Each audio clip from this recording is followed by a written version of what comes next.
दर्शकों, लगातार इस समय क्योंकि जिला पंचायत चुनाव हो या फिर प्रधान पद का चुनाव हो, कहीं ना कहीं 2 से 3 महीने का समय बचा हुआ है और इस अंतराल के दरमियान हम लगातार ऐसे शख्सियतों से आपको रूबरू करा रहे हैं जो इस बार जिला पंचायत को लेकर मैदान में भी हैं, वरिष्ठ समाज सेवी भी हैं और एक अपनी जनता जनार्दन से वर्षों पुराना या यूं कहें दादा परदादाओं के समय का एक बेहतर नाता रहा है।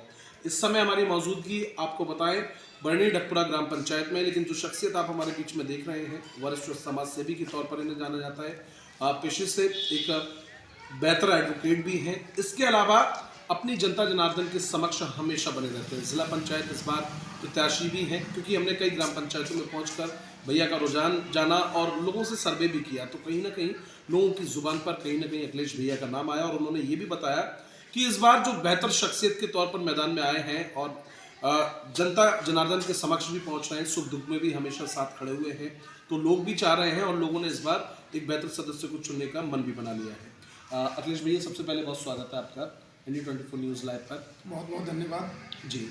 अखिलेश भैया, इस बार आप चाहे प्रधान पद के चुनाव को लेकर हो, आपकी मिसेज यानी कि भाभी जी हो या फिर आप जिला पंचायत को लेकर हो, एक अहम जिम्मेदारी आपने उठाई है। जनता जनार्दन की सेवा हमेशा करते रहते हैं, वरिष्ठ समाज सेवी के तौर पर भी आपको जाना जाता है। इस समाज सेवा की शुरुआत आपकी कहाँ से हुई थी? दादा परदादाओं के समय से आपके मन में क्या आया कि काश एक बेहतर एडवोकेट होने के नाते नाते आपने ये सोचा कि मुझे एक समाज सेवा भी करना चाहिए?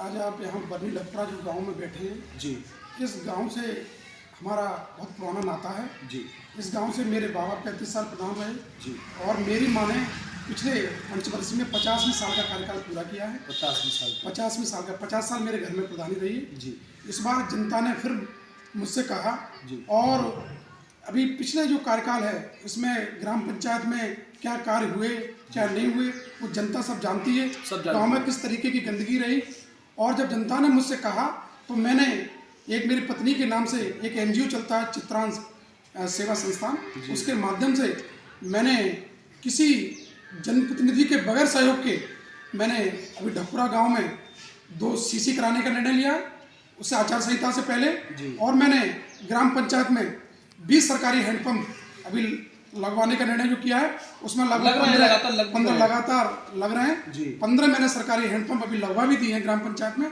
शेष जनता जहां डिमांड करेगी मैं जनता को भरोसा दिलाता हूं कि पूरे उत्तर प्रदेश में एक ऐसी मैं मिसाल पेश करूंगा कि काम जनता के बीच में करके दिखाऊंगा। और बात रही जिला पंचायत क्षेत्र बांसबरौलिया सीट की, मैंने उस क्षेत्र में भी बहुत काम किए हैं क्योंकि मैं एक ग्राम रोजगार सेवक जो जनता से सीधे जुड़े हुए हैं, मैं उनके संगठन का प्रदेश अध्यक्ष रहा हूँ। मैंने लखनऊ में रह के बहुत बड़े बड़े संघर्ष किए हैं और मेरे आह्वान पर लखनऊ में 20-20, 25-25 हज़ार की संख्या जुटती है। ये किसी से छुपा नहीं है।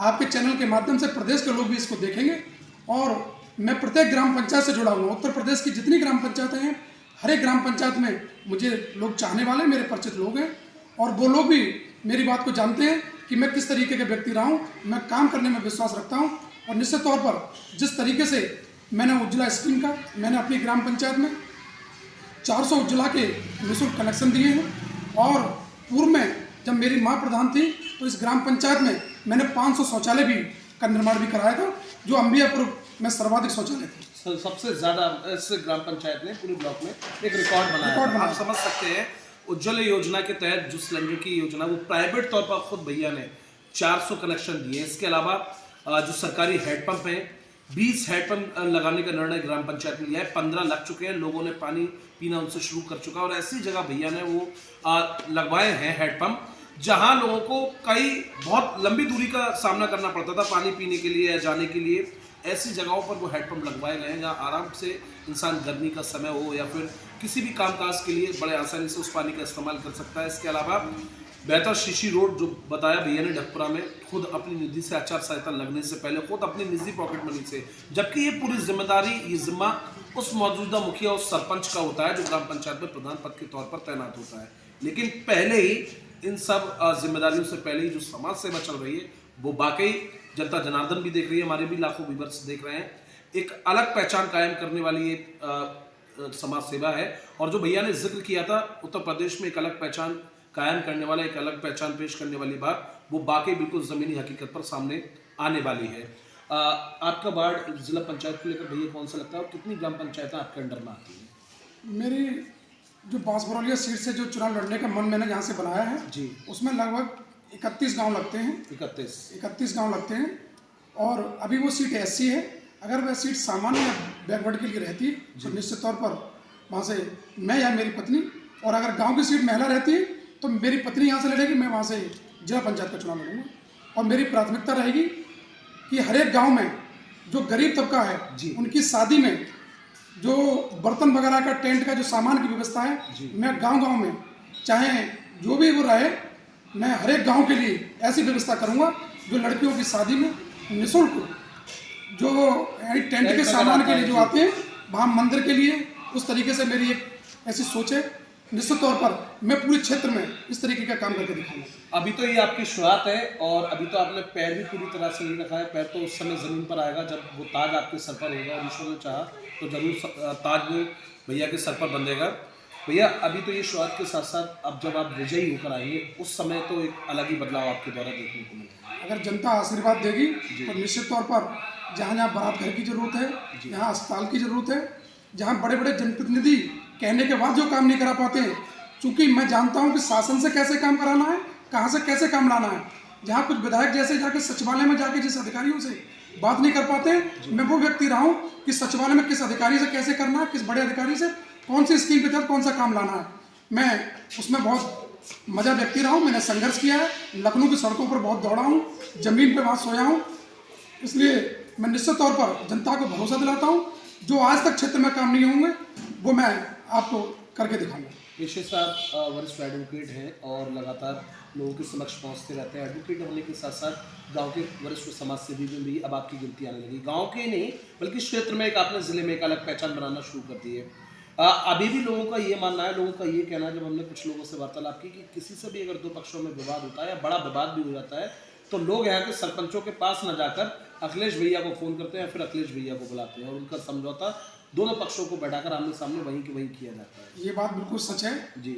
मेरे पास जनता आती है जी। मैं 5 साल मेरे घर में प्रधानी नहीं रही, उसके बाद भी मेरे यहाँ के लोग लगातार मेरे संपर्क में रहे, उनका कोई भी काम पड़ा तो निश्चित तौर पर जनता का काम मैंने किया, बैठ के फैसला कराया। अगर नहीं मानी उन्होंने तो वो एक अलग चीज़ है, लेकिन मेरा प्रयास यही रहा कि शांतिपूर्वक उनका फैसला हो जाए और वो विवाद को मैंने खत्म कराया। चाहे वो क्षेत्र में कहीं से कोई काम आए, जिस क्षेत्र से मैं जिला पंचायत लड़ना चाह रहा हूँ, क्योंकि उधर मेरी पत्नी के नाम से एक गैस की एजेंसी भी है, तो उधर भी क्षेत्र में कहीं किसी गरीब की शादी हो, सुख दुख हो, उसमें मैं शामिल रहता हूँ। और किसी का चाहे तहसील से संबंधित काम पड़ जाता है और वकील के रूप में भी मैंने, कोई गरीब है उसके पास जमानत कराने के लिए पैसे नहीं है तो मैं वकालतनामा फ्री में भी लगाकर उसका केस लड़ता हूँ। अगर मेरे बारे में कहीं भी आप पूछेंगे तो आप लोगों को क्षेत्र में किसी चीज़ जानकारी मिल जाएगी। आने वाले गणतंत्र दिवस को लेकर अपने क्षेत्रवासियों को, प्रदेशवासियों को, ग्रामवासियों को क्या कुछ शुभकामनाएं देना चाहेंगे? मैं सभी को आगामी 26 जनवरी की बहुत बहुत शुभकामनाएं देना चाहता हूं और आप लोगों ने जो बात, जनता की बात और मेरी बात जनता के बीच में पहुंचाने का काम किया है, आपका भी मैं तहे दिल से शुक्रिया अदा करता हूँ। चलिए बहुत बहुत धन्यवाद। अखिलेश भैया को आपने सुना और मैंने पहले भी जिस तरह से इंट्रोडक्शन से पहले अपने शब्दों में बयां किया था, बाकी वो शब्द बिल्कुल सटीक और निष्पक्ष है और वो हकीकत ज़मीनी हकीकत पर तय होने वाली है इस 26 में, यानी कि 2026 के इस चुनाव में, चाहे वो जिला पंचायत का हो या प्रधानी का हो। एक अलग तस्वीर और बेहतर तस्वीर आपको अखिलेश भैया के द्वारा देखने को मिलेगी। पेशे से आपको बताएं, पेशे से एडवोकेट के साथ साथ एक बेहतर व्यापार भी उनका है और लोगों के समक्ष बने रहते हैं। लेकिन ये कहना गलत नहीं है, अगर जो जिम्मेदारी इन्होंने उठाई है तो इन्होंने जब सोचा समझा कि बाकी गांव को विकास की जगह विनाश की ओर लेकर जाया जा रहा है, तब इन्होंने ये जिम्मेदारी उठाई और एक बार फिर इन ग्राम पंचायतों में आपको विनाश नहीं बल्कि विकास जरूर देखने को मिलेगा।